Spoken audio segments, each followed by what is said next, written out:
The crown was truly crafted with precision and care. But more than just that, it is a symbol that symbolizes hope, dreams, and aspirations of every Miss World candidate here tonight and for the future.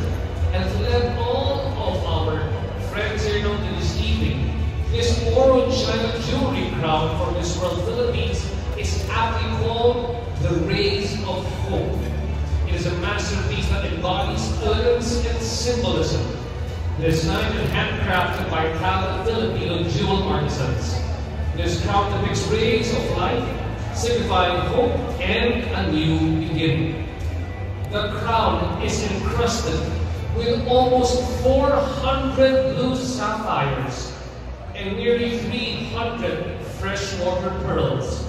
It represents luck, loyalty, happiness, love, and purity, harmony, and humility. This crown, our Rays of Hope, deserves a round of applause. Thank you so much. The designers, our artisans who crafted this beautiful crown. Of course, thank you as well to Ms. Gwendolyn Fornio of Miss World Philippines 2022 and our National Director, Mr. Arnold Vega Frida.